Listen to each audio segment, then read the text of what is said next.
Hi, I'm Ross Mark, and you're here with another edition of Ross the Boss. Welcome. Big weekend. Olympics full force. I watched. This is what I watched. Biathlon. If you don't know what that is, that's the gun and the skis. Figure skating, team figure skating, country against country. I saw ice hockey. I saw women play Finland and versus the U.S. What else did I see? I saw luge. I saw snowboarding. I saw a lot of sports. And NBC is doing a great job. I do miss Bob Costas. I don't know why they have Katie Couric doing these Olympics. It's like every time she talks, it's like they talk about a certain country and then she's talking about how they had a revolution or all these people died in the country like a couple years ago. She knows nothing about sports. Get her off. Bring back Costas. Um, I do miss him. And then they have this I think she's Australian blonde girl that's in the studio. She's like interviewing all the Americans that win. It's like you win a medal for the U.S. and then you're interviewed by some foreign that's not represented by the U.S. It's like, can you imagine if American went to like, let's say London and was the host of their Olympics? They would go crazy.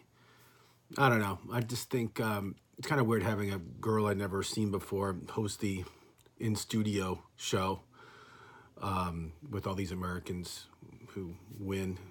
My favorite story is this Redman, or they call him Red Gage, I think is like Goddard, maybe. I think it's Goddard. He's a snowboarder, 17 years old, born in the 2000s.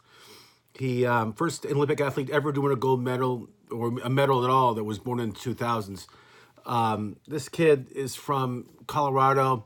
His family built basically like a whole amusement park in the backyard so he can train with a pulling toe and all these other things for snowboarding. He it was kind of funny to watch him compete. His family was shotgunning beers at 8:30 in the morning while he was skiing. When he was up on the slopes winning a gold medal. Keep it real, America. That's good. At least we have at least they're representing America. And he has seven like brothers and sisters, and they brought their boyfriends, and it was like 18 people that he had in his party, cheering him on. And he won a gold medal.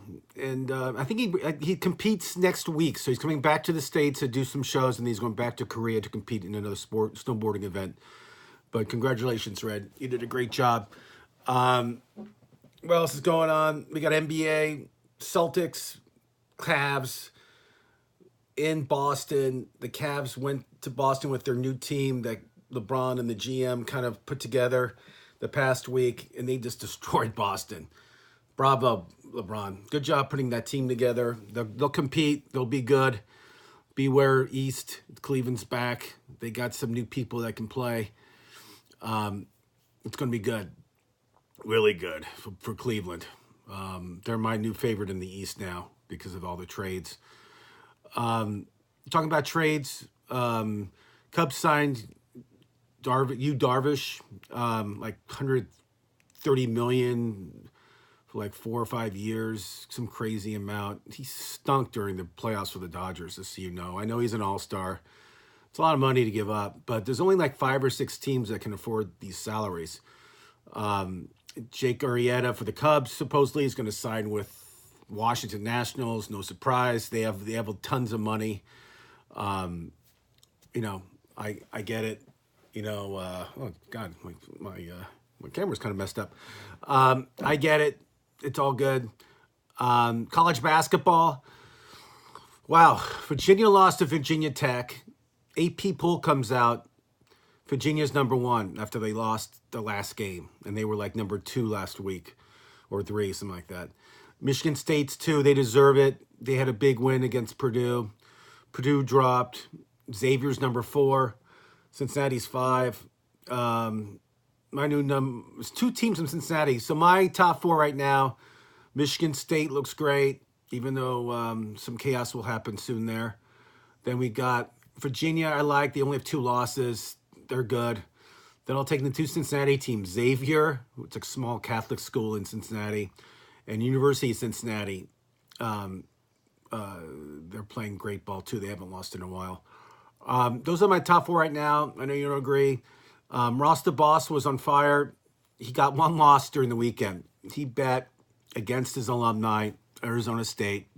They covered. They beat UCLA by 9. The spread was 5.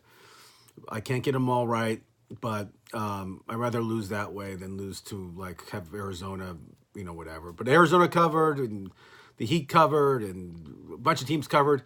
My big bet today, again, this isn't a betting site, but I do like this. I'm taking Texas over Baylor. Baylor, I know, beat Kansas over the weekend.